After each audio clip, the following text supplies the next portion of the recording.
आमिर ज़िया साहब से हम कोशिश करेंगे दोबारा से हमारा रब्ता बहाल हो जाए, लेकिन इन सब से बात करने के बाद और अपना एक एनालिसिस जनरेट करने के बाद हमें बज़ाहिर ऐसा लगा है कि इस वक्त काफ़ी ज़्यादा नुकसान हुआ है ईरान का, और ईरान में भी पॉसिबल कि मेज़ के ऊपर बैठने की स्ट्रैटेजी को अब प्रेफर करे।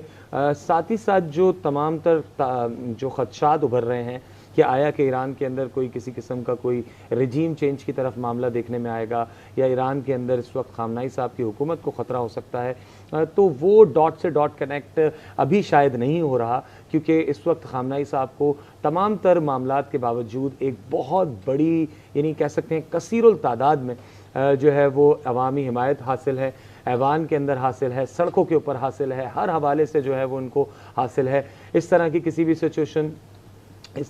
भी तरह की जो सिचुएशन है उसमें यही देखा जाता है कि जो है वो अवाम का क्या रद्द-ए-अमल है। कोई सिविल वॉर की तरफ तो नहीं जो है आपका कंट्री जा रहा, लेकिन ऐसा नहीं हो रहा। खामनेई साहब के साथ पूरी इस वक्त उनकी अवाम मौजूद है। लेकिन अगर हम बात करें इस वक्त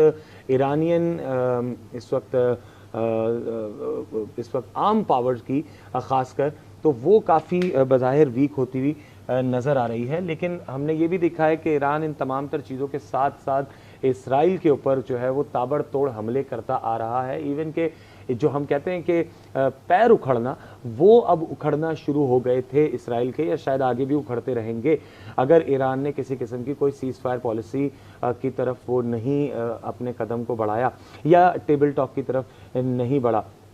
ये जो हमला हुआ ये इंतहाई अहम सिचुएशन है, एक इंतहाई तारीख़ी मामला है जो हमने नोट किया है। 22 जून ये हम देख रहे हैं, छठा महीना है, 22 जून 2025 इंतहाई तारीख़ी दिन है।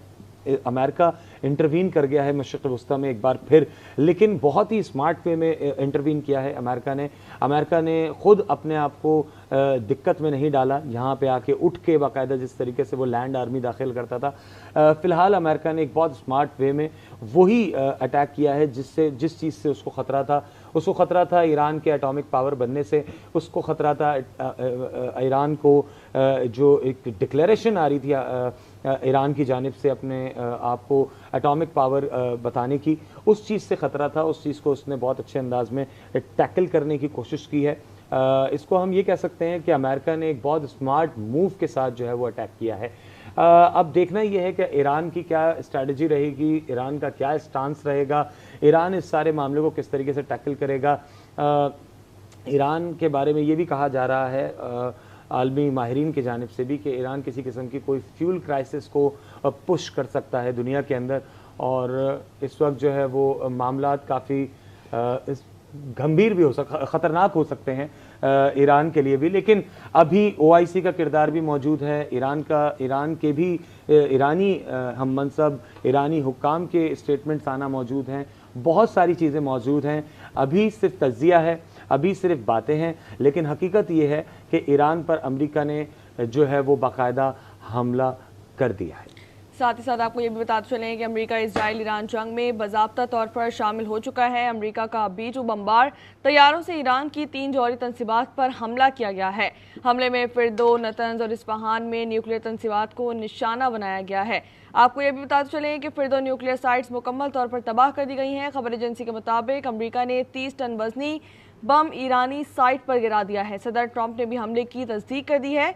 कौम से खिताब में उन्होंने कहा है कि ईरान के 3 न्यूक्लियर प्लांट पर कामयाबी से हमला मुकम्मल कर लिया गया है। अब अमन का वक्त है, ईरान को जंग के खात्मे पर राजी हो जाना चाहिए। ईरान अगर बाज ना आया तो दोबारा बड़ा हमला किया जाएगा, ऐसा कहा गया है सदर डोनाल्ड ट्रंप की जानिब से। आपको ये भी पता चले कि ईरानी एटमी तवानाई इदारे ने जौहरी साइट पर हमलों की भी तस्दीक कर दी है। कहा कि दुश्मन ने फिरदो, नतंज और इस्फहान जौहरी साइट को निशाना बनाया है। ब्यूरो चीफ तारिक चौधरी हमारे साथ मौजूद हैं।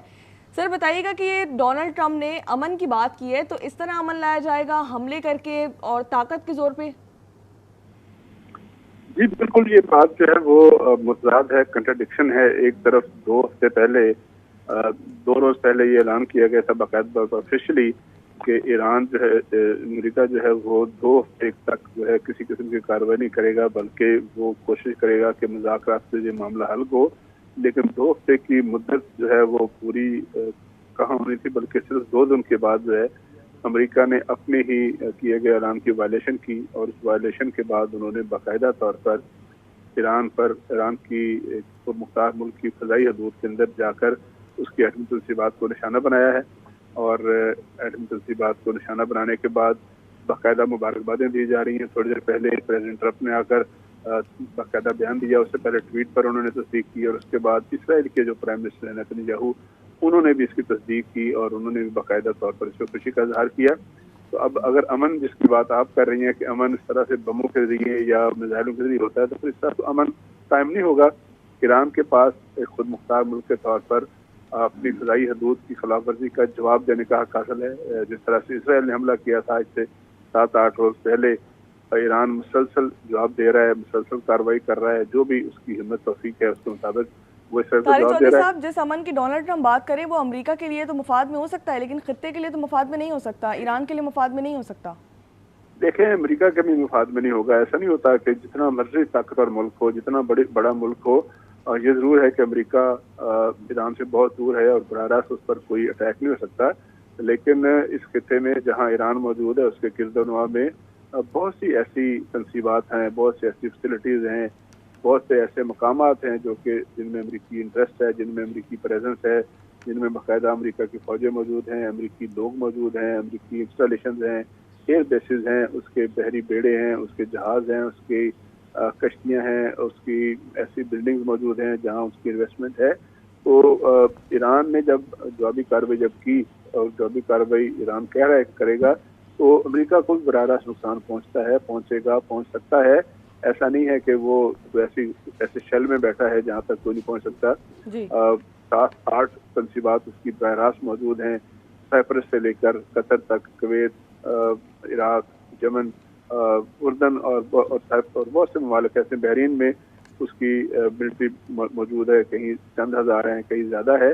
تو یہ جب کارروائی ہوگی جوابی طور پر، تو ایسا نہیں ہے کہ امریکہ کو نقصان نہیں پہنچے گا، امن کو نقصان تو پہنچے گا، خطے کو نقصان پہنچے گا، خطے کو نقصان پہنچ رہا ہے۔ دنیا بھر میں ایک عالمی فساد گزاری پہلے شروع ہو چکی ہے، پہلے ہی دنیا کے اقتصادی حالات ٹھیک نہیں ہیں، لیکن جب سے یہ اسرائیل نے کارروائی کی تھی، جس طرح سے پیٹرولیم پرائسز جو ہیں اور دیگر جو مصنوعات ہیں ان میں اپورڈ جو ہے ٹرینڈ آیا ہے، اسی طرح اگر یہ کارروائی جاری رہی ہے جس طرح سے امریکہ براہ راست انٹروین کیا ہے، اور اس کے نتیجے میں جو خلیج فارس ہے، انڈین اوشن ہے، عربین سی ہے، اس میں جو ساری دنیا بھر کی تجارت ہوتی ہے اس سے متاثر ہوں گے، اور اس کے نتیجے میں جو اثرات ہوں گے اس کو امریکی عوام کو بھی بھگتنا پڑے گا، اور دنیا کے ہر جگہ پہ اس کے اثرات ہوں گے۔ تو یہ ایک بہت بڑا انٹرنیشنل گلوبل کرائسس ہے جس کے اثرات کا اندازہ شاید پریزیڈنٹ ٹرمپ کو بھی نہیں ہے۔ بالکل، اس گلوبل کرائسس کو دیکھتے ہوئے، اور چلیں ٹھیک ہے طارق چودھری صاحب، آپ کا بہت شکریہ، آپ ہمیں تفصیلی آگاہ کرے تھے۔